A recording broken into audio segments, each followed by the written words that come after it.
దేవునికి స్తోత్రం, దేవునికి మహిమ కలుగునుగాక. మన ప్రభువును మన రక్షకుడైన యేసుక్రీస్తు నామమున మీ అందరికీ శుభములు, వందనాలు తెలియజేసుకుంటున్నాను. నాకు ఇచ్చిన సమయాన్ని బట్టి దేవాది దేవునికి మొదటిగా వందనాలు తెలియజేసుకుంటున్నాను. నాకు ఇచ్చిన సమయాన్ని బట్టి మరి సంఘానికి వందనాలు తెలియజేసుకుంటున్నాను. మరి మీరు అందరూ ఎలా ఉన్నారండి? అందరూ బాగున్నారా? అందరూ వీలైన త్వరగా కాస్త తొందరగానే రావడానికి ప్రయత్నించండి. ఎందుకంటే మేము కూడా కొద్దిగా చాలా దూరం నుంచి వస్తున్నాం కదా, కొంచెం ఇబ్బంది కావండి. ఓకే, మరి ఈరోజు ఏర్పాటు చేయబడిన వాక్య భాగం ఏంటండి? మార్కు సువార్త 1వ అధ్యాయము 15వ వచనం చదువుతున్నాను. అందరం కలిసి చదువుకుందాం. 15వ వచనం. కాలము సంపూర్ణమై ఉన్నది, దేవుని రాజ్యము సమీపించి ఉన్నది, మారు మనస్సు పొంది సువార్తను నమ్ముడని చెప్పుచు దేవుని సువార్త ప్రకటించుచు గలిలేకు వచ్చినాం. ఒక చిన్న మాట ప్రార్థించుకుందాం. మమ్మల్ని మిక్కిలిగా ప్రేమించిన మా ప్రియ పరలోక తండ్రి, వందనాలు స్తోత్రాలు ప్రభా. అయ్యా, ఎక్కడిద్దరు ముగ్గురు నా పేడు కుడుందరో అక్కడ ఉంటానని సెలవిచ్చి తండ్రి, ఇక్కడ మీరున్న విధానం బట్టి వందనాలు స్తోత్రాలు ప్రభా. ఇదిగనా మీ దాసుడు బలహీనుడు ప్రభా. ఇదిగనా నజరుడైన యేసుక్రీస్తు నామమున తండ్రి, మీ దాసుని బలపరచుగా వేడుకుంటాం తండ్రి. అయ్యా, పులిపేట మీద ఉన్నప్పటికీ ప్రభా, పులిపేట కింద ఉన్నప్పటికీ ప్రభా, మీ సిలువు చాటును మరుగుపరిచి ప్రభా, ప్రతి ఒక్కరితో ప్రభా మీరు మాట్లాడదరు కాకుండా వేడుకుంటూ తండ్రి, అదే రీతిగానైనా మీ పరిశుద్ధ ఆత్మతో ప్రభా నన్ను నింపి ప్రభా, ప్రతి ఒక్కరితో ప్రభా మీరు మాట్లాడదరు కాకుండా వేడుకుంటూ ఇదిగైనా మీరు వాగ్దానం చేసి ఉన్నారు ప్రభా, నీ నోట నా మాట ఉంచుతాను, నా చేతి నీళ్ళలో నేను కప్పుతానని వాగ్దానం చేసినారు ప్రభా. ఆ వాగ్దానాన్ని నేను ఈ దినం నెరవేర్చుదురుగా వేడుకుంటూ అయినా ప్రతి ఒక్కరికి ప్రభా వినగలిగే ప్రభా శక్తిని వాళ్ళకి దయచేదురుగా వేడుకుంటూ యేసు ప్రభు నామమున మిక్కిలి వినంగా వేడుకుంటూ రాము తండ్రి, ఆమేన్.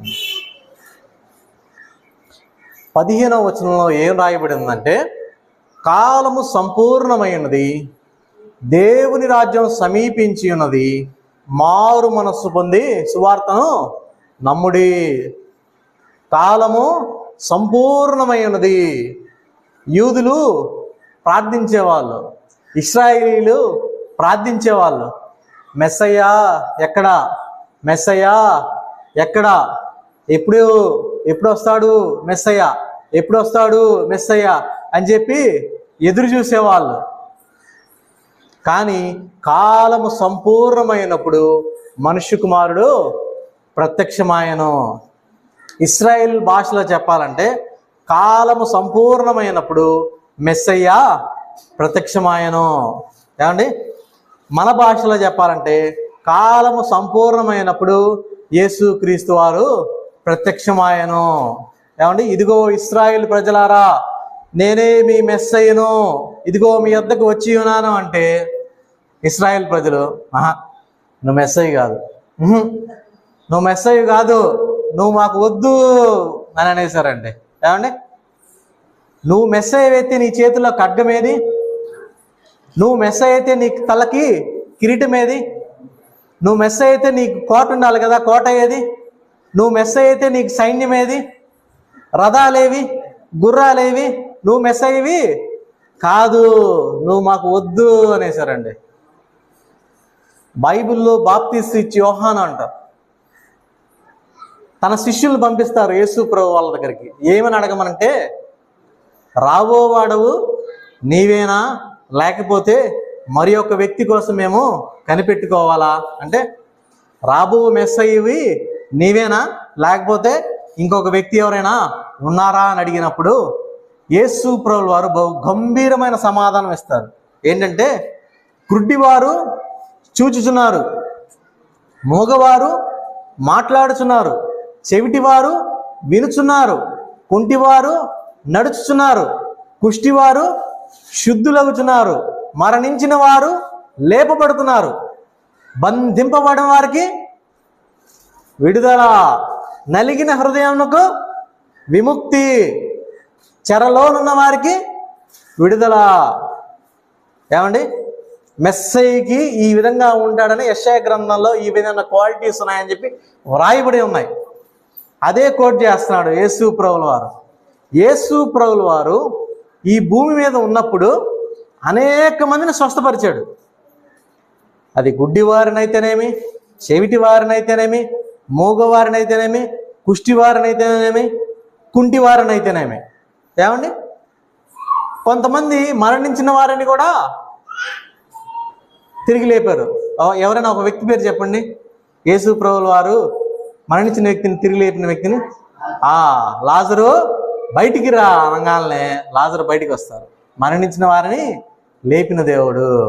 ఏమండి, చెరలోనున్న వారికి విడుదల, నలిగిన వారికి విముక్తి. యోహాను సువార్త 4వ అధ్యాయంలో సమరయ స్త్రీ అని ఒక స్త్రీ ఉంటుందన్నమాట. ఆమెకి ఏంటంటే ఆమె హృదయం అంతా నలిగిపోయింది. యేసుక్రీస్తు వాళ్ళు వచ్చి ఆమెతో సంభాషిస్తారు. సంభాషించిన తర్వాత ఆమెకేం కలిగిద్ది? విముక్తి కలిగిద్ది. ఆమె వెళ్ళి ఆమె గ్రామస్తుల దగ్గరికి వెళ్ళి, ఇదిగో నాతో సంభాషణ వ్యక్తి ఈయన మెస్సయ్య కాడా అని అడిగిద్దండి. నాతో సంభాషణ చేసిన వ్యక్తి మెస్సయ్య అని గుర్తించిద్ది. కానీ ఇశ్రాయేలు ప్రజలు ఎవరు కూడా మెస్సయ్య అని గుర్తించలేదు. ఇదిగో కాలము సంపూర్ణమై ఉన్నదయ్యా, నేను మీ వద్దకు వచ్చాను, మీరు నన్ను గుర్తించలేదు అని చెప్తున్నారండి. మన దగ్గరకు కూడా కాలము సంపూర్ణమైనప్పుడు దేవుని వాక్య రూపముగా మన దగ్గరికి వస్తున్నాడండి. కాలము సంపూర్ణమైనప్పుడు దేవుడు కూడా వాక్య రూపముగా మన దగ్గరికి వస్తున్నాడు.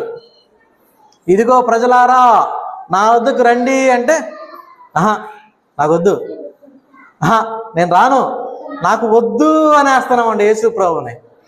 ఏమయ్యా చర్చికి రావయ్యా అంటే, ఏంటయ్యా చర్చికి రండి రాయ్యా మందిరానికంటే, ఏమండి చర్చి నాకు వద్దు అని మనం అనేస్తున్నామా అండి? ఏమండి, కాలము సంపూర్ణమైనది నా వద్దకు రమ్మంటే నేను ఇంకా చిన్నపిల్లవాడినే కదా. కాలము సంపూర్ణమైనది నా వద్దకు రమ్మని యేసు ప్రభు పిలుస్తుంటే నేను ఇంకా యవనస్తున్నే కదా.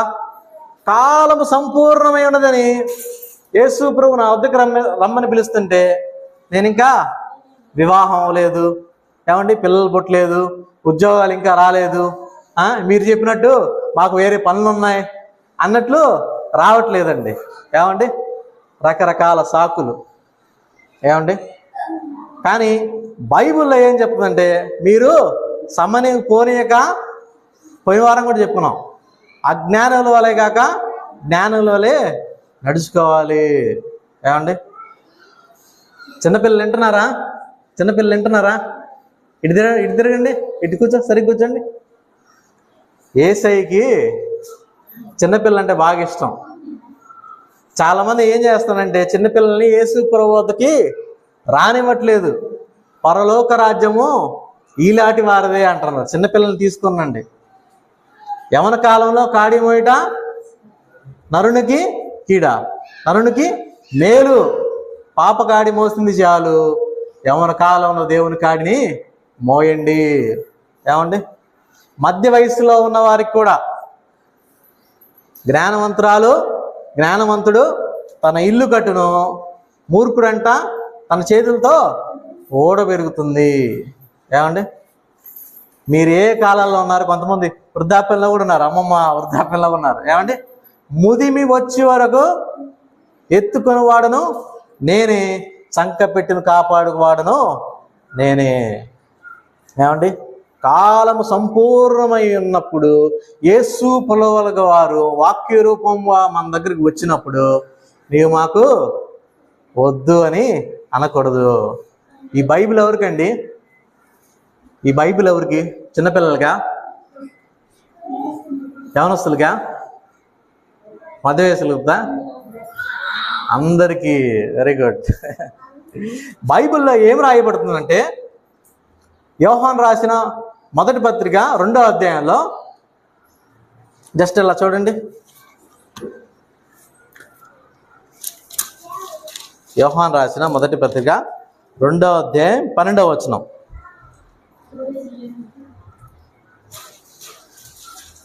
యోహాను రాసిన మొదటి పత్రిక 2వ అధ్యాయం 12వ వచనం, 221వ పేజీ నెంబర్ అండి. అందరు తీసారా? అక్కడ ఏం రాయబడుతుందంటే చెప్తున్నా వినండి. చిన్న పిల్లలారా, ఆయన నామమును బట్టి మీ పాపలు క్షమింపబడి ఉన్నాయని మీకు రాయిచున్నాను. ఏమండి? తండ్రులారా, ఆది యందు ఉన్నవాని మీరు ఎరిగి ఉన్నారు కనుక మీకు రాయిచున్నాను. యవనస్తులారా, మీరు దుష్టిని జయించి ఉన్నారు కనుక మీకు రాయిచున్నాను. మరి ఆ తర్వాత కిందకు వస్తే, చిన్నపిల్లలారా, మీరు తండ్రిని ఎరిగి ఉన్నారు కనుక మీకు ఏంటి రాయిచున్నాను. ఏమండి? తండ్రులారా, మీరు ఆది యందు ఉన్నవారు మీరు ఎరిగి ఉన్నారు కనుక మీకు ఏంటి రాయిచున్నాను. యవనస్తులారా, మీరు బలవంతులు, దేవుని వాక్యం యందు నివసించుతున్నది కనుక మీకు రాయిచున్నాను. ఏమండి? బైబిల్ రాసింది ప్రతి ఒక్కరికి, ఇందాక చెల్లి చెప్పినట్టు యేసుక్రీస్తు అందరికీ ప్రభు. ఏమండి? మీరు ఏ దశలో ఉన్నారో, కొంతమంది చిన్నపిల్లలుగా ఉన్నారు, కొంతమంది యవనస్తులుగా ఉన్నారు, కొంతమంది మధ్య వయసులో ఉన్నారు, కొంతమంది వృద్ధాప్యంలోనే ఉన్నారు. దేవుని వాక్యం ఏం సెలవిస్తుంది? ఇదే మిక్కిలి సమయమా? ఇదే మిక్కిలి అనుకూల సమయము, ఇది ఏ రక్షణ దినం. కాబట్టి ఎవ్వరు కూడా దేవుని వాక్యాన్ని నిర్లక్ష్యం చేయకుండా రక్షింపబడాలి. ఏమండి? చూడండి, నిర్గమాకాండము 33వ అధ్యాయము 73వ పేజ్ నెంబర్ అండి.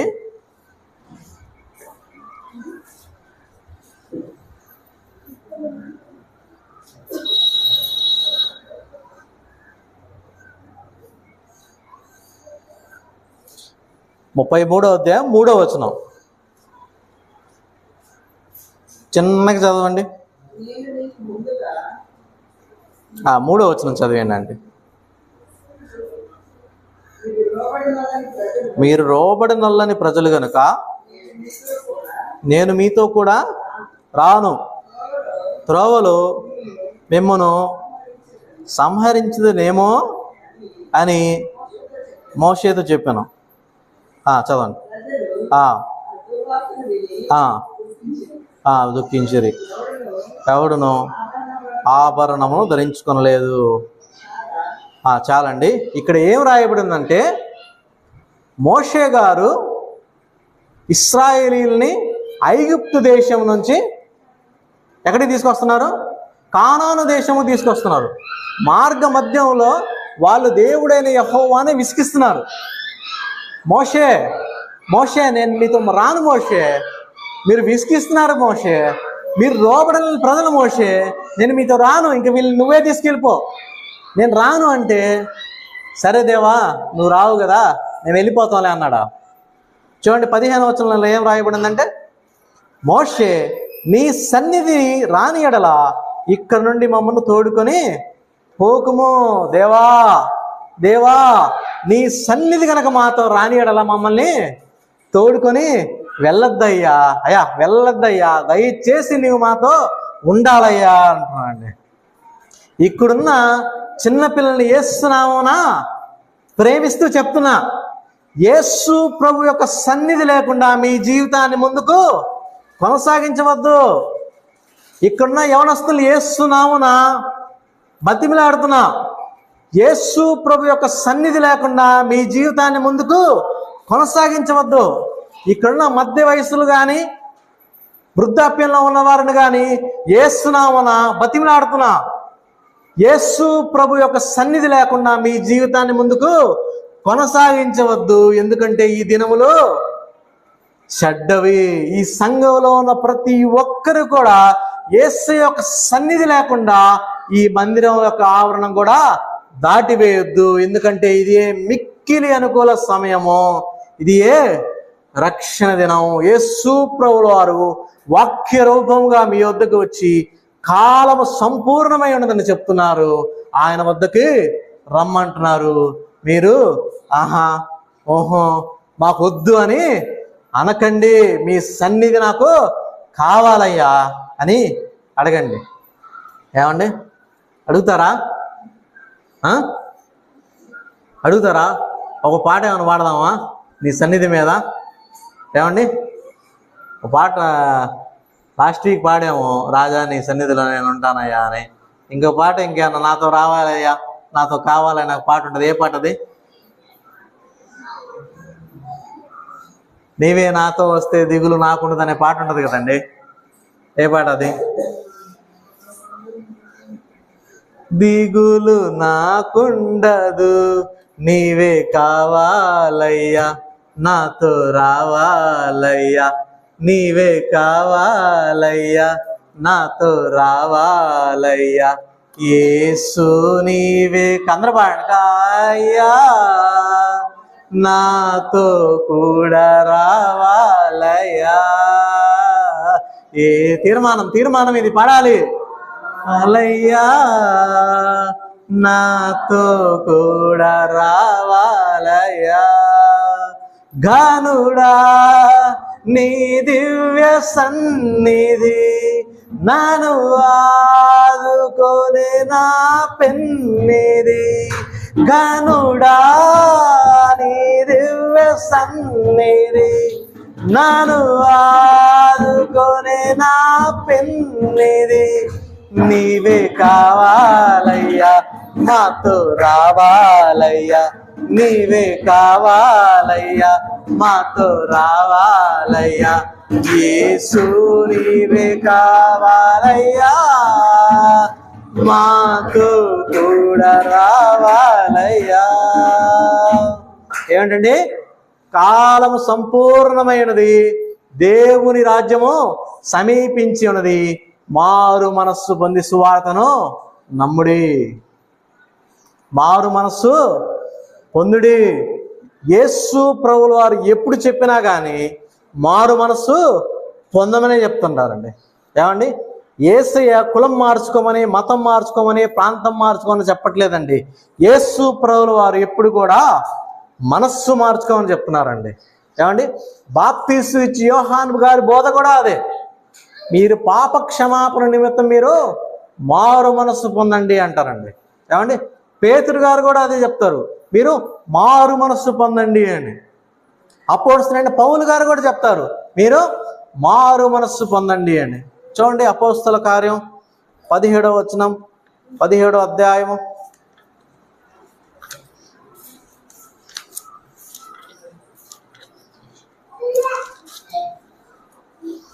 30వ వచనం చదవండి. అందరూ తీసేయండి, అందరు తీయండి.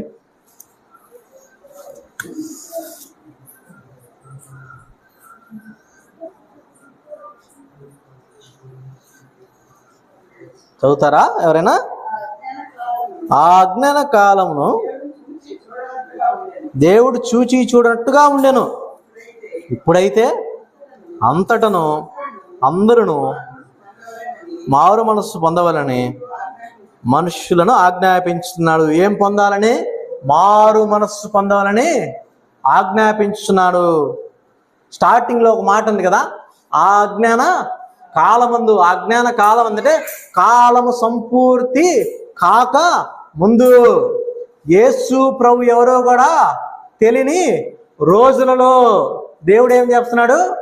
ఆ అజ్ఞాన కాలములో యేసు ప్రభు ఎవరో తెలియని రోజుల్లో దేవుడు చూచి చూడనట్టుగా వదిలేశాడంట. మనం ఏమన్నా తప్పులు చేసినా, మనం ఏమైనా పాపములు చేసినా, ఆ అజ్ఞాన కాలములో నేనెవరు తెలియని దినములలో యేసు ప్రభుల వారు చూచి చూడనట్టు ఉన్నాడు. ఇప్పుడైతే అంతటా అందరూ మారు మనస్సు పొందవలెను. ఇప్పుడైతే అంటే కాలము సంపూర్ణమైనప్పుడు. ఏమండి, యేసు ప్రభుల వారు ఎవరో తెలిసినప్పుడు అందరూ అంతటా మారు మనస్సు పొందవలెను. పేతురు గారు కూడా మాట్లాడతారండి మారు మనస్సు విషయం అప్పుడు 2వ అధ్యాయంలో ఉంటుంది. మీరు మారు మనస్సు పొంది పాప క్షమాపణ నిమిత్తం ప్రతి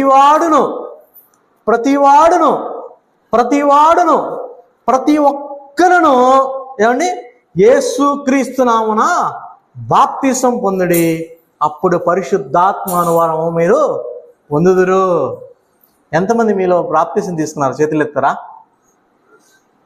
చూడొచ్చా? Okay okay. ఏమండి, ఒట్టిగా బాప్తిసం తీసుకోవడం వల్ల ఎటువంటి ఉపయోగం లేదు, కానీ మనం దేవుణ్ణి, నిజమైన దేవుడు యేసు ప్రభు అని చెప్పి తీసుకుంటేనే దానివల్ల ఉపయోగం ఉంటుంది. బాప్తిసం అనేది బహిరంగంగా అన్నమాట, అందరి ముందు ఒప్పుకునేది యేసు ప్రభు నిజమైన దేవుడు అని. రక్షణ అనేది వ్యక్తిగతమైనది, మనకి దేవునికి సంబంధించినది. బాప్తిసం పొందిన ప్రతి ఒక్కరికి ఒక వరం వస్తుంది. అదేంటి? బాప్తిసం తీసుకున్న ప్రతి ఒక్కరికి ఒక వరం అనుగ్రహించబడుతుంది. అదేంటంటే పరిశుద్ధాత్మ దేవుడు. పరిశుద్ధాత్మ దేవుడు మనకి అనుగ్రహింపబడతారు. నాకు పరిశుద్ధాత్మ దేవుడు ఒక సన్నిధి నేను అనుభవిస్తున్నాను అన్న వాళ్ళు ఎవరైనా చేతులు ఎత్తారా? నా పరిశుద్ధాత్మ దేవుడు సన్నిధి నేను అనుభవించాను అన్న వాళ్ళు ఎవరైనా? మరి నేను డిసెంబర్ 31వ తారీఖున 2015లో, వింటున్నారా, 2015లో బాప్తిసం తీసుకున్నాను. నాకేం తెలియదండి. నేను యేసు ప్రభువును సొంత రక్షణగా బాప్తిసం తీసుకున్నప్పుడు పరిశుద్ధాత్మ అనే వరం పొందుకుంటాం కదండి, నాకు తెలియదు ఆ వచనం కూడా. నేను బాప్తిసంలో నన్ను ముంచినప్పుడు, బాప్తిసినప్పుడు నీళ్ళలో ముంచుతారు కదండి, ముంచినప్పుడు నాలోంచి ఒక ప్రవాహం బయటికి వెళ్ళింది. తిరిగి లేచినప్పుడు నా మీదకు ఒక ప్రభావం వచ్చింది. నీళ్ళల్లో ముంచినప్పుడు నాలోంచి ఒక ప్రభావం తొలగిపోయింది. నీళ్ళు పైనకి మళ్ళీ పైకి వచ్చినప్పుడు నా మీదకు ఒక ప్రభావం వచ్చింది. ఏమండి, ఆ ప్రభావం ఏంటో నాకు తర్వాత అర్థం కాలేదు. కానీ దాని తర్వాత పాస్టర్ గారు నన్ను ఎప్పుడు, అయ్యా బాప్తిసం తీసుకున్న వాళ్ళకి పరిశుద్ధాత్మ అనే వరం వస్తుంది అంటానండి. మీరెవరైనా యేసు ప్రభువుని ఇంకా సొంత రక్షణగా అంగీకరించకుండా బాప్తిసం తీసుకోవతే మాత్రం, ఏమండి, మంత్ ఎండింగ్లో ఉన్నాం కదా, ఒక తీర్మానం చేసుకోండి. పరిశుద్ధాత్మ అనే వరం, పరిశుద్ధాత్మ శక్తుడు మీకు అనుగ్రహింపబడుతుంది. పరిశుద్ధాత్మ దేవుడు ఏం చేస్తాడు? మనల్ని ఏం చేస్తాడు? సర్వసత్యంలోకి నడిపిస్తాడు. కంప్లీట్ ట్రూత్లోకి నడిపిస్తాడు అన్నమాట. అప్పుడు దాకా మనం కొంతవరకే నడవగలం. పరిశుద్ధాత్మ దేవుడు ఒకవేళ మనం పడిపోయిన నవ్వుతాడు అనుకుంటున్నారా? ఎక్కిరిస్తాడు అనుకుంటున్నారా? కాదు. దగ్గర నేను బాప్తిసం తీసుకుని అనేక సంవత్సరాలు అవుతుంది. ఎప్పుడు కూడా పరిశుద్ధాత్మ దేవుడు పడిన వారిని లేవనెత్తే దేవుడు. మన దేవుడు ఎగతాళి చేసే దేవుడు కాదండి, శిక్షించే దేవుడు కాదు. దేవుడు ప్రేమాస్వరూపి. పరిశుద్ధాత్మ దేవుడు ఇంతవరకు ఎప్పుడు కూడా నా విషయంలో అయితే పడ్డావా, ఆహా, ఓహో అని చెప్పి ఎగతాళి ఎప్పుడు చేయలేదు. పడ్డావా, లెగు అని చెప్పి అన్నాడండి. అలానే పడ్డామంటే ఏదేదో పాపం చేసామని కాదు, కానీ ఏ చిన్న తప్పు చేసినా పరిశుద్ధాత్మ దేవుడు మనల్ని హెచ్చరిస్తాడు. రా, నా వద్దకు రా. ఇక్కడ ఇంకా ఎవరైనా మారు మనస్సు పొందకపోతే మారు మనస్సు పొంది సువార్తను నమ్ముడి. ఏమండి, అందరు కాముండి. సువార్తను వింటున్నారా? నమ్ముడి. మనం చాలా విషయాలు నమ్ముతున్నామండి. చాలా విషయాలు నమ్ముతున్నాం. మనం బ్యాంకులు నమ్ముతున్నాం, పోలీసులు నమ్ముతున్నాం, గవర్నమెంట్లు నమ్ముతున్నాం, రాజకీయవేత్తలు నమ్ముతున్నాం. ఏమండి, అనేక విషయాలు నమ్ముతున్నాం. కానీ మనం సువార్తను నమ్మట్లేదు. సువార్త అంటే ఏంటి? యేసు ప్రభు నమ్ముకోండి, మీకు ఉద్యోగాలు వస్తాయి, అదా సువార్త. యేసు ప్రభు నమ్ముకోండి, మీకు వివాహం జరిగిద్ది, అదా సువార్త. యేసు ప్రభు నమ్ముకోండి, మీకు మంచి ఇల్లు కట్టబడిద్ది, అదా సువార్త. సువార్త అంటే యేసు ప్రభువు వారు పరలోకాన్ని విడిచి ఈ భూలోకానికి వచ్చి నా కోసం బలి అయ్యాడు, నా కోసం రక్తం కార్చారు, నా కోసం దేహమంతా గాయాలు చేయబడి మరణించి 3వ దినాన తిరిగి లేపబడటమే సువార్త. ఏమండి, ఆ సువార్తను మనం నమ్మాలి. నా స్థానంలో నా పాపాల నిమిత్తం యేసు ప్రభు శిలువలో యాగమయ్యాడు, బలి అయ్యారు, మరణించాడు, సమాధి చేయబడి 3వ దినాన మృత్యుంజయుడే తిరిగి లేచాడు. అదే సువార్తని నమ్మాలి. ఒకవేళ సువార్త నమ్మకపోతే ఏం జరిగిద్దండి? చూడండి, యోహాను సువార్త చూడండి.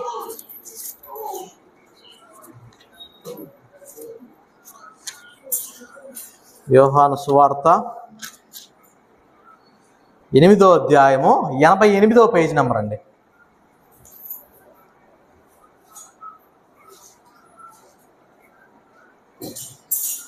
24వ వచనం చదవండి.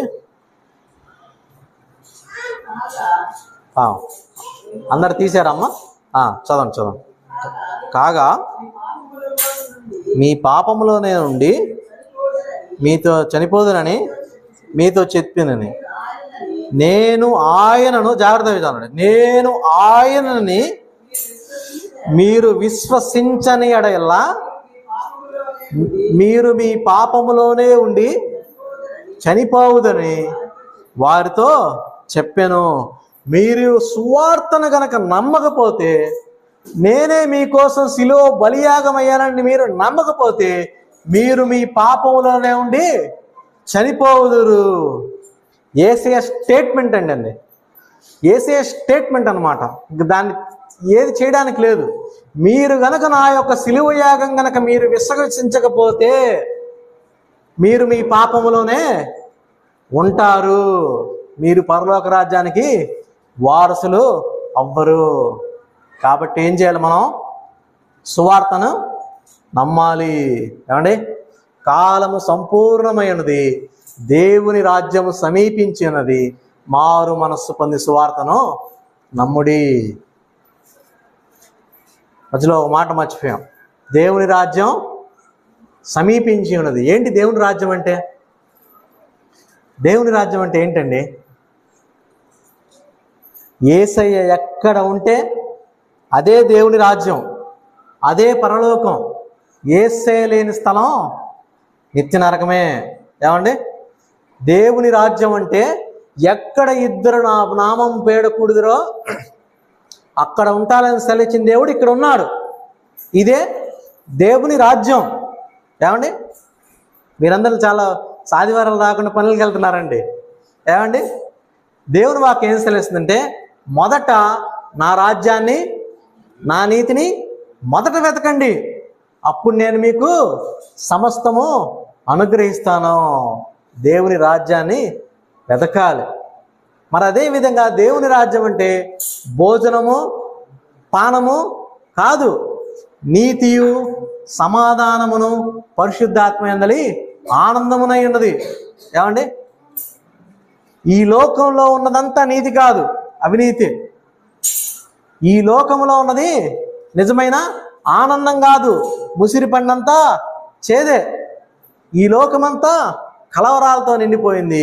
కానీ దేవుని రాజ్యంలో ఏడ్పైనను దుఃఖమైనను బాధ అయినను ఉండదు. యేసు ప్రభువుల వారు ఏం చెప్తారంటే, నేను వెళ్తున్నా, నేను మీకు స్థలము సిద్ధపరచ వెళ్ళుచున్నాను, నేను వచ్చి మిమ్మల్ని కూడా ఆ స్థలానికి తీసుకుని వెళ్తాను. అది ఏ దేవుని రాజ్యం. ఏమండి? అర్థమవుతుందా?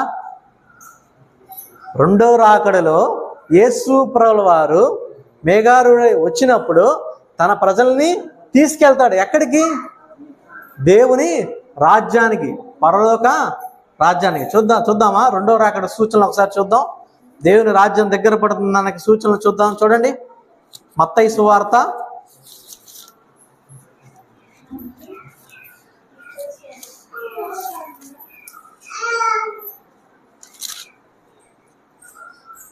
24వ అధ్యాయము 5వ వచనం చదవండి.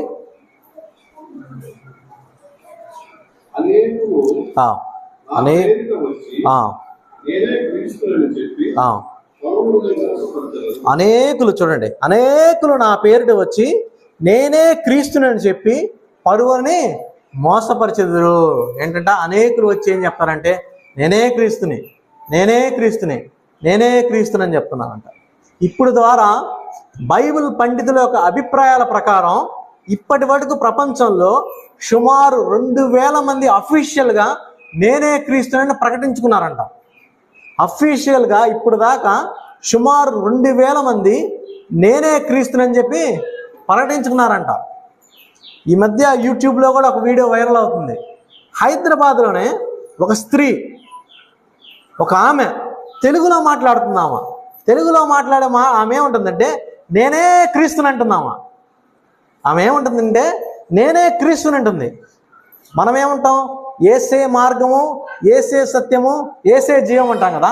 ఆమె ఏమంటుందంటే నేనే మార్గం, నేనే సత్యం, నేనే జీవం, నేనే క్రీస్తుని అంటున్నామా. నన్ను వెంబడించండి, నేను మిమ్మల్ని పరలోక రాజ్యానికి తీసుకెళ్తా అంటుందండి. తెలుగులో మాట్లాడుతున్నామా. చాలామంది యవనస్తురాళ్ళు ఏం చేస్తున్నారంటే ఆమె పాదాల వద్దకు వెళ్ళి ఆ పాదాలు కట్టడం, నీళ్ళు తల మీద జల్లుతున్నారండి. ఏమండి, ఇదంతా రాకడికి సూచనలు. అర్థమవుతుందా మీకు? యేసే త్వరలో రాబోతున్నాడు, మారు మనసు పొందండి, సువార్త నమ్మండి అని ఎందుకు చెప్తున్నాం మనం? యేసే త్వరలో మన దగ్గర రాబోతున్నాడు కాబట్టి మనం సిద్ధపడి ఉండాలి. అందుకనే ఈ భక్తి అంతా మనం చేసేది. ఏమండి, ఇది రాకడ సూచన. నెరవేరిందా లేదా? ఏమండి, నెరవేరిందా లేదా? 2వ వచనం చదవండి తర్వాత. మరియు చాలు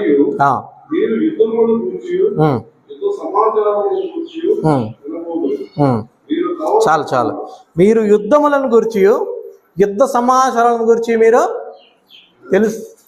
వినుదురు. ఏమండి, యుద్ధాలు ఇప్పుడు ప్రజెంట్ ఇప్పుడు ఎక్కడైనా జరుగుతున్నాయా? ఏమండి, యుద్ధాలు ఇప్పుడు ఏమైనా జరుగుతున్నాయా? జరగట్లేదా? జరుగుతున్నాయండి. రష్యా ఉక్రెయిన్ వారు ఇప్పటికీ జరుగుతుంది. ఇస్రాయేల్ ఇరాన్ వారు ఇప్పటికీ జరుగుతుంది. యుద్ధాలన్నిటికీ జరుగుతూనే ఉన్నాయండి. యుద్ధ సమాచారం నిన్నటి పేపర్లో కూడా వేశారు. నేను చదివాను, ఈరోజు పేపర్ చదవాలి కదా, నిన్నటి పేపర్లో కూడా వేశారు రష్యా ఉక్రెయిన్ గురించి. ఏమండి, యుద్ధాల గురించి మీకు ఏమన్నా ఐడియా ఉందా? మొదటి ప్రపంచ యుద్ధం జరిగింది కదా, 2వ ప్రపంచ యుద్ధం జరిగింది కదా, 3వ ప్రపంచ యుద్ధం కూడా జరగబోతుందండి. దేవుని రాకడికి అదే సూచన. ఒకవేళ 3వ ప్రపంచ యుద్ధం కనుక వస్తే ఈ భూమి ఉంది కదండి, ఈ భూమి సుమారు 14 సార్లు మొత్తం నాశనమయ్యే అంత అనుభవములు ఉన్నాయి. అర్థమవుతుందా? ఈ భూమండలం 14 సార్లు కంప్లీట్గా మొత్తం నాశనమయ్యేంత అటామిక్ బాంబులు ఉన్నాయండి. ఏమండి, ఈ మాట చెప్తుంటే నాకు వచనం గుర్తొస్తుంది. చూడండి, పేతురు రాసిన 2వ పత్రిక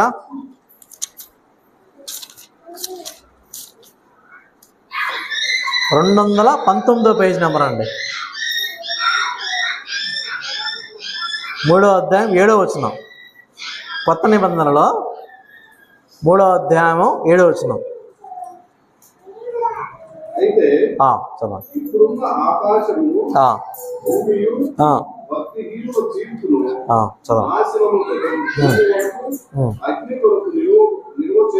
చాలండి, చాలు. దేని కొరకు?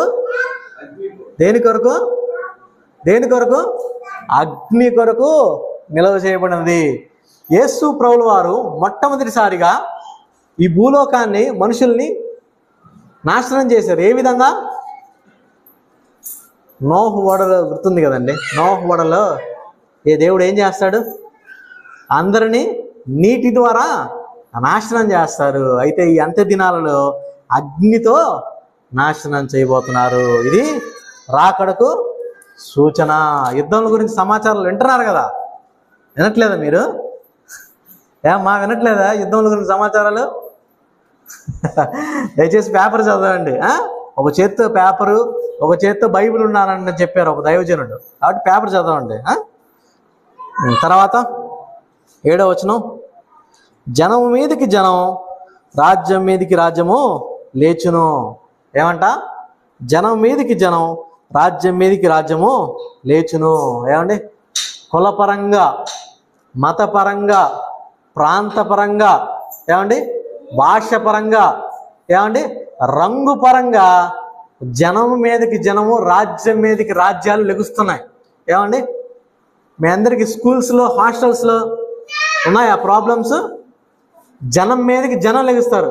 నువ్వు మావాడివా కాదా? మావాడైతే వెనక్కిరా, మావాడి కాకపోతే ముందేరించో. ఏమండి, మనం యేసు ప్రభువులు బిడ్డం కాబట్టి మనం అందరం ఏ విధంగా చూడాలి? జనం మీదకి జనం, మనం వెళ్ళాలా జనం మీదకి జనం, మనం అందరినీ సమానంగా చూడాలి. ఒకవేళ వారు మనల్ని సమానంగా చూడకపోయినా వారి కోసం ప్రార్థన చేయాలి. యేసు ప్రభువు వారు ఏమంటారు? తండ్రి, వీరేమి చేయించున్నారో వీరిని క్షమించుడి అని ప్రార్థన చేయాలి. కానీ మనం కూడా రెబలి వాళ్ళ మీద ఎగెనిస్ట్ అవ్వకూడదండి. ఈ కాలంలో పొలిటికల్ గొడవలు చాలా అవుతున్నాయి. వాటి గురించి ఎంత తక్కువ మాట్లాడతాం మంచిది. ఏమండి, అనేకమైన రాజకీయ హత్యలే. ఏమండి, యేసు ప్రభువు వారు ఒక కులానికి సంబంధించిన దేవుడు కాదండి. యేసు ప్రభువుల వారు ఒక మతానికి సంబంధించిన దేవుడు కాదు. యేసు ప్రభువుల వారు ఒక ప్రాంతానికి సంబంధించిన దేవుడు కాదు. యేసు ప్రభువుల వారు ఒక భాషకు సంబంధించిన దేవుడు కాదు. యేసు ప్రభువుల వారు ఒక రంగుకు సంబంధించిన దేవుడు కాదు. యేసు ప్రభువుల వారు అందరికీ, యేసు ప్రభువులు అందరికీ, తన తర్వాత చెప్పనండి, యేసు ప్రభువులు అందరికీ ప్రభు. యేసుక్రీస్తు అందరూ ప్రభు కాబట్టి మనం అందరితో సమాధానంగా ఉండాలి. సమాధాన పరుచువారు ధన్యులు, వారు దేవుని కుమారులు అనబడదురు. ఏమండి, జనం మీదకి జనం, రాజ్యం మీదకి రాజ్యం లెగుస్తుందా లేదా? ఇవన్నీ రాకడకు సూచనలు. తర్వాత చదవండి.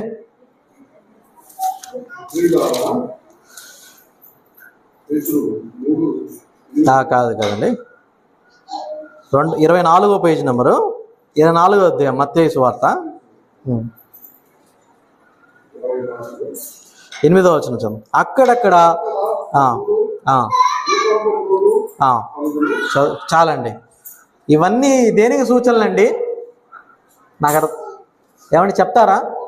ఇవన్నీ దేనికి సూచనలు? రెండవ రాకడ, దేవుని రాజ్యము సమీపించి ఉన్నదానికని చెప్పిన దానికి సూచనలు. ఏమంట? కరువులు ఉంటాయంట, భూకంపాలు ఉంటాయంట. ఏమండి, ఇంతకుముందు వాటర్ ఎప్పుడైనా కొనుక్కున్నామండి మనం? వాటర్ ఎప్పుడైనా కొనుక్కున్నామా? ఇప్పుడు మినరల్ వాటర్ కొనుక్కునే పరిస్థితి. ఏమండి, రైతులు ఎంతోమంది ఆత్మహత్యలు చేసుకుంటారు. ఎందుకు? కరువుల కారణంగానే అండి. ఎంతోమంది తినడానికి తిండి లేక బాధపడుతున్నారు, కట్టుకోవడానికి వస్త్రం లేక బాధపడుతున్నాడు. అది కూడా ఒక రకమైన కరువే. ఎంతోమంది చెప్పులు లేకుండా కూడా నడిచేవారని చూసారా అన్న మీరు? అది కూడా ఒక రకమైన కరువే. కరువులను, దాని తర్వాత భూకంపములను కలుగును. భూకంపం ఎవరైనా, మేము అనుభవించాము భూకంపాన్ని, మేము చూసామని కాదు కానీ అనుభవించారు. ఎవరైనా ఎక్స్పీరియన్స్ చేశారా భూకంపాన్ని? ఎక్స్పీరియన్స్ చేశారు ఎవరైనా? నేను ఎక్స్పీరియన్స్ చేశానండి. ఒకసారి పడుకున్నప్పుడు ఒకసారి ఊగిపోయింది, సడన్గా లేచాను. భూకంపం ఎప్పుడైనా వచ్చిందా? ఏమండి, భూకంపం వచ్చిందా ఈ మధ్య? ఏమన్నా వచ్చిందా అండి? నిన్నే వచ్చిందండి భూకంపం, తెలుసా? ఆంధ్రప్రదేశ్లో ప్రకాశం జిల్లాలో మన దర్శి నియోజకవర్గంలోనే వచ్చింది. ఏవో గ్రామాలు కొన్ని నేను రాసుకున్నా. తాళ్ళూరి మండలం అంట, కురిచేలు మండలం, గంగావరం, పసుపుగల్లు, వేంపాడు, మారేళ్ళ, తూర్పు ఖమ్మంపాడు, ఇలా 20 గ్రామాల్లో వచ్చిందండి. నిన్నటి దినంలోనే భూకంపం వచ్చింది. 20 గ్రామాల్లో వచ్చిందండి, మన ప్రకాశం జిల్లాలో పక్కనే. ఇవన్నీ దేనికి సూచనలో? రాకడకు సూచనలు కాబట్టి మనం సిద్ధపడి ఉండాలండి. ఆ తర్వాత చదవండి. అప్పుడు జనులు, తర్వాత చదవండి. అప్పుడు జనులు మిమ్మును శ్రమల పాలు చేసి చంపెదరు. మీరు నా నామం నిమిత్తము సకల జనుల చేత ద్వేషింపబడుదురు. అప్పుడు జనులు మిమ్మల్ని శ్రమలు పాలు చేసి చంపెదరు. ఏమండి, యేసు ప్రభువుల వారికి ఎంతమంది శిష్యులు? ఒక్కరు చెప్పండి. చిన్నపిల్లలు వింటున్నారా? ఎంతమంది అండి యేసయ్యకి శిష్యులు? ఎంతమంది? 12 మంది. అందులో ఒక వ్యక్తి తాను హ్యాంగ్ చేసుకున్నాడు, ఉరి వేసుకొని చనిపోయాడు, ఇస్కరియోతు యూదా. మిగిలిన పర్సన్స్ ఎంతమంది? 11 మంది. ఆ 11 మందిలో శిష్యుడైన యోహాను గారు కాకుండా మిగతా 10 మంది హతసాక్షులే. మిగతా 10 మందిని బహుశ్రమలు పాలు చేసి చంపారు. ఆ శిష్యుడుల్లో ఆ శిష్యులలో ఒక శిష్యుడు మన భారతదేశానికి కూడా వచ్చారు. అతన్ని కూడా శ్రమల పాలు చేసి చంపారు. ఆ శిష్యుడు ఎవరో చెప్పగలరా? ఏమండి? తోమా గారు. ఏమండి? అపోస్తలుడైన తోమా గారు మన భారతదేశానికి వచ్చి ఇక్కడే అతన్ని శ్రమల పాలు చేసి చంపారు. మన భారతదేశంలోనే గ్రహం స్టెయిన్స్ అనే ఒక మిషనరీ ఉన్నాడు, ఒక దేవుని సేవకుడు ఉన్నాడు. అతన్ని ఏం చేశారంటే కారులోనే పెట్టేసి అతనిని అతని ఇద్దరు కుమారులని ఇద్దరిని పెట్టి చంపేశారండి. ఏమండి? తండ్రి మీద కోపం ఉంటే సరే అనుకోవచ్చు, పిల్లల్ని కూడా బహు శ్రమల పాలు చేసి చంపేశారండి. శ్రమల పాలు చేసి చంపెదరు, మీరు సకల జనుల చేత ద్వేషింపబడుదురు. అందరంట, నువ్వు క్రిస్టియనవా, నువ్వు క్రైస్తవుడివా, యేసుప్రభు నమ్ముకున్నావా, ఐ హేట్ యూ అంటారంట. నువ్వు అంటే నాకు ఇష్టం లేదు పో అంటారంట. అండి అన్నారా ఎవరైనా మిమ్మల్ని? ఏమండి? డైలీ అనేకమైన క్రైస్తవుల్ని అనేక రీతులుగా దేశం పడుతున్నారండి. ఏమండి? మీ అందరికీ తెలుసు మణిపూర్ సంఘటన తెలుసా? మణిపూర్లో అనేక మంది క్రైస్తవులను చంపారు. ఐడియా ఉందా మీకు? మణిపూర్ రాష్ట్రంలో ఆ రాష్ట్రాన్ని అనేక మంది పాస్టర్లని, దేవుని సేవకుల్ని చంపేశారు. ఆ రాష్ట్రాన్ని సందర్శించడానికి కూడా మనకు రాజకీయ నాయకులకి సమయం లేదు. ఎందుకంటే మీరు సకల జనముల చేత మీరు ద్వేషించబడతారు. కాబట్టి ఇవన్నీ రెండో రాకడికి సూచనలు. 2 వచనాలు చదివించి ముగించుకుందాం. చదవండి.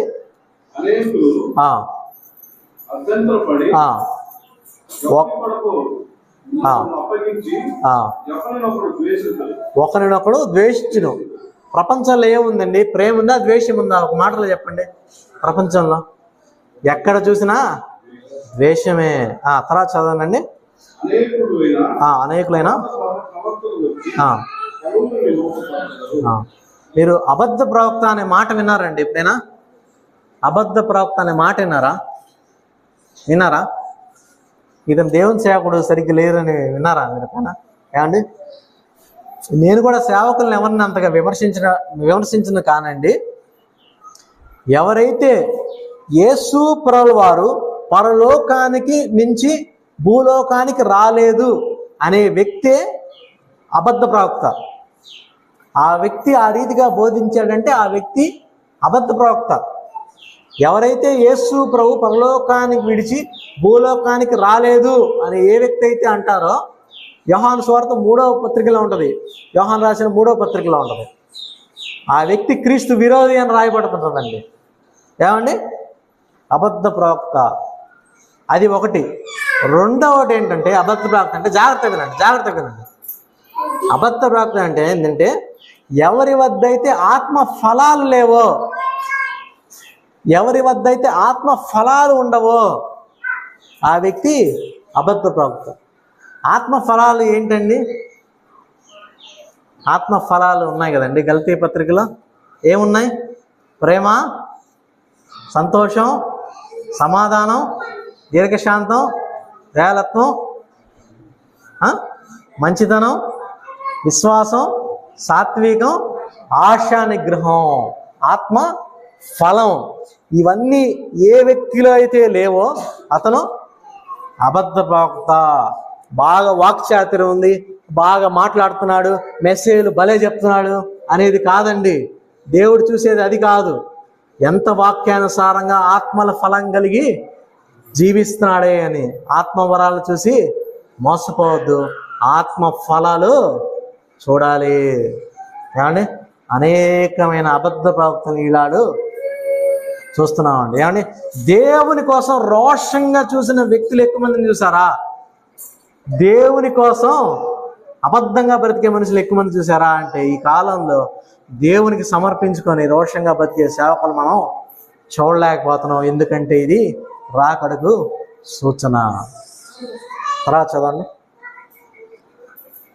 అక్రమం విస్తరించుట చేత అనేకుల ప్రేమ చల్లారును. ఏమండి, ప్రేమ చల్లారిపోతుందంట. శాశ్వతమైన ప్రేమ దేవుని ప్రేమ. ఈ లోక ప్రేమ ఎప్పుడు కూడా చల్లారిపోతూనే ఉంటుంది. ఏమండి, ఒకప్పుడు తల్లిదండ్రులు పిల్లల్ని ప్రేమించేవాళ్ళు, పిల్లలు తల్లిదండ్రులు ప్రేమించేవాళ్ళు. ఇప్పుడు ఏంటండి, పేపర్లో ఎప్పుడు చూసినా ఏమండి, పిల్లలు తల్లిదండ్రులను చంపేయటం ఏంటి, తల్లిదండ్రులు పిల్లల్ని చంపేయటం ఏంటి? తాతయ్యల్ని అమ్మమ్మల్ని ఒకప్పుడు గౌరవించేవాళ్ళు, ఇప్పుడు లెక్క కూడా చేయట్లేదు. ఆ ముందు జనరేషన్లు అడిగితే అబ్బా మా కాలంలో ప్రేమలు ఏ విధంగా ఉండేవి, ఈ కాలంలో ఒకడంటే ఒకటి కూడా తెలియదు, బంధువులు ఎవరో తెలియదు, మామ ఎవరో అవుతారో తెలియదు, తాతయ్య ఎవరో అవుతారో తెలియదు, అత్తమ్మలు ఎవరో అవుతారో తెలియదు, పిల్లలు ఎవరో తెలియదు. ఎందుకు కారణం? నాకెందుకులే, ప్రేమ చల్లారును. ఆఖరికి ఒక వచనం అండి, 14 వచనం చదవండి.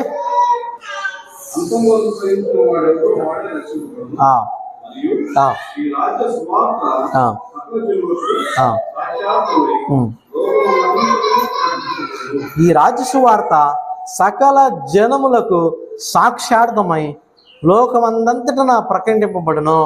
ఏమండి, యేసు ప్రభుల వారు ఒక ఆజ్ఞ ఇస్తారు, పరలోకానికి ఆరోహణమై వెళ్తూ మీరు సర్వలోకానికి వెళ్ళి సర్వ సృష్టికి సువార్త ప్రకటించండి అని శిష్యులకు చెప్తారు.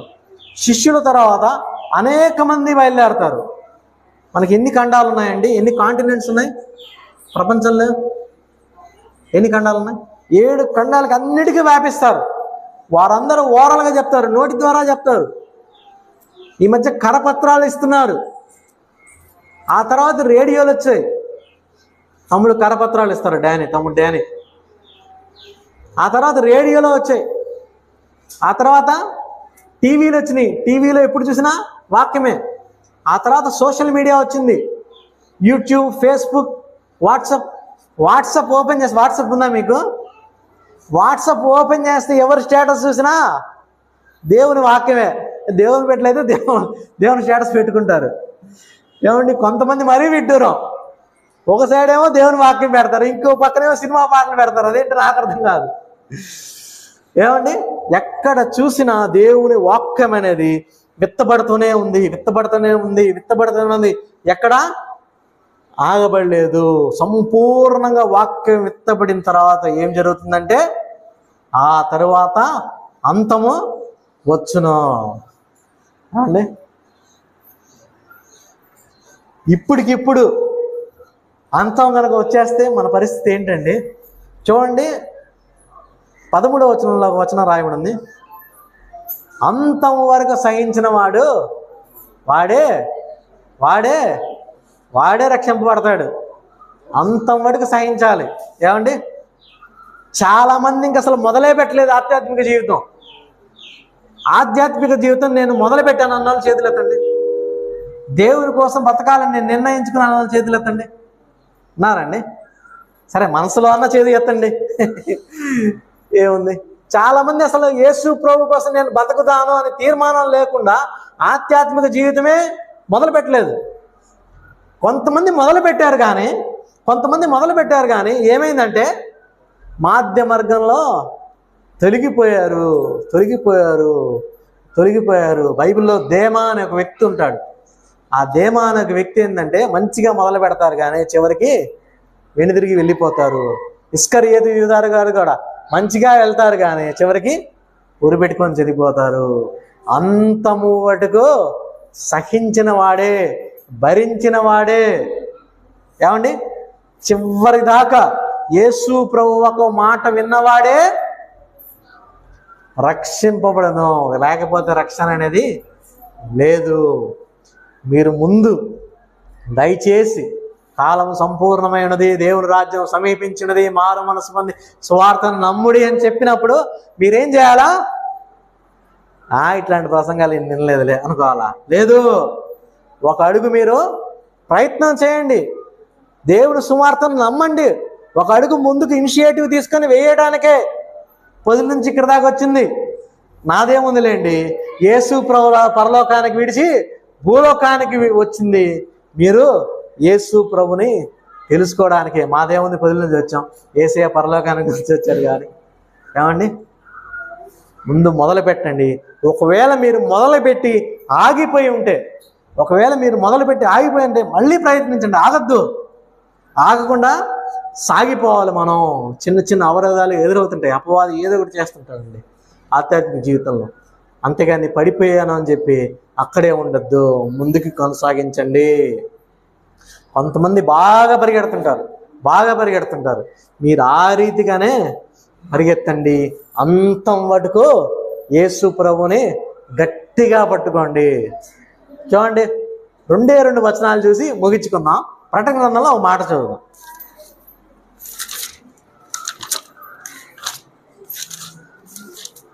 ప్రకటన గ్రంథము 3వ అధ్యాయము 10వ వచనం.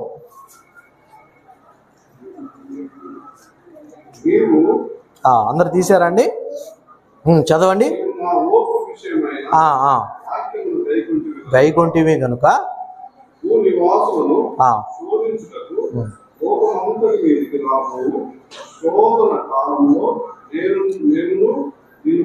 నేను నిన్ను కాపాడుతాను. ఎప్పుడు? శోధన కాలం అంటే 2వ రాకడ వచ్చినప్పుడు నేను నిన్ను కాపాడుతాను. ఆ తర్వాత చదవండి. వచ్చున్నాను.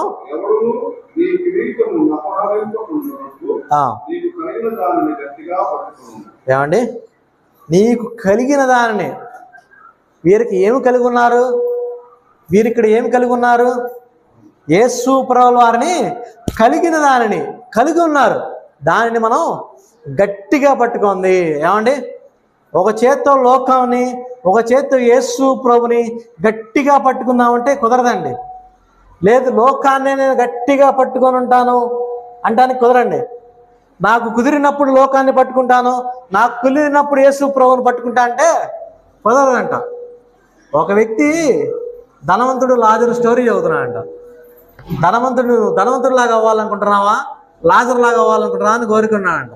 అడిగారంట, ఎవరిలాగా ఉండాలనుకుంటున్నాను. ఏంటంట? భూలోకంలోనో ధనవంతుడిలాగా ఉంటాడంట, పరలోకంలో రాజులాగా ఉంటాడంట. ఆ విధమైన కోరికలు వచ్చినాయి. ఏమండి? కాబట్టి మనం కలిగిన దాన్ని గట్టిగా పట్టుకోవాలి. యేసు ప్రభువుని గట్టిగా పట్టుకోనండి. ఏమన్నా వింటున్నారా? నేనేదో కాలక్షేపానికి వచ్చి చెప్పట్లేదండి. మీకు అర్థం కాకపోతే అడగండి, అర్థమయ్యేలాగా ఇంకోసారి చెప్తాను. సరేనా? యేసు ప్రభువుని గట్టిగా పట్టుకోండి. కాలము సంపూర్ణమైనది, దేవుని రాజ్యం సమీపించినది, మారు మనస్సు పొంది సువార్తను ఉంటుందంటే ఇప్పుడే గొడ్డలి చెట్ల వేరన ఉంచబడి ఉన్నది. ఆ మాట గుర్తొస్తుందా? చాలా థ్యాంక్స్, అంతమంది గుర్తొచ్చింది. ఇప్పుడే గొడ్డలి చెట్ల వేరు మీద ఉంచబడి ఉన్నది. ఫలించని ప్రతి చెట్టు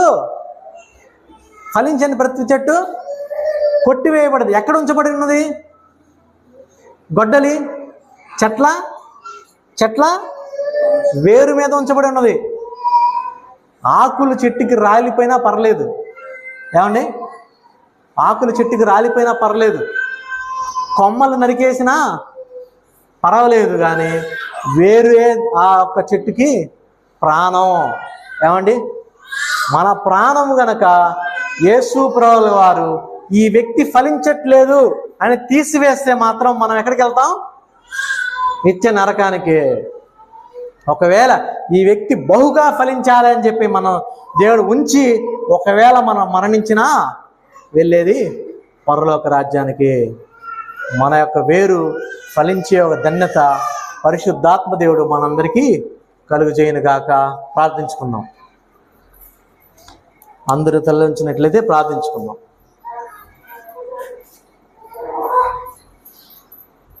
మమ్మల్ని మిక్కిలిగా ప్రేమించిన మా ప్రియ పరలోక తండ్రి, వందనాలు స్తోత్రాలు ప్రభా. అయ్యా, ఇక్కడ నీ ఉన్న విధానం బట్టి వందనాలు స్తోత్రాలు ప్రభా. అయ్యా, ఇదిగనా నాకు తెలిసినంతలో ప్రభా, నాకు అర్థమైన రీతిలో ప్రభా, అయ్యా మీరు చెప్పమన్న మాటలు మేము చెప్పినాను ప్రభా. ఇదిగనా ఆ వాక్యానుసారంగా మొదట నేను జీవించడానికి సహాయం చేయండి ప్రభా తండ్రి. అదే రీతిగానైనా వారి యొక్క బిడ్డ హృదయంలో ప్రభా వాక్యం వెత్తబడి ఉన్నది ప్రభా. ఇదిగనా ఆ వాక్యాన్ని ప్రభావ 30 60 100 ఫలింపచేదురు కాక వేడుకుంటూ ఇదిగనా సమస్త ఘనత మహిమ ప్రభావాలు మీరే ఆరాధించుకు వేడుకుంటూ నజరేయుడైన యేసుక్రీస్తు నామమున మిక్కిలి వినగా వేడుకుంటున్నాం తండ్రి. ఆమేన్.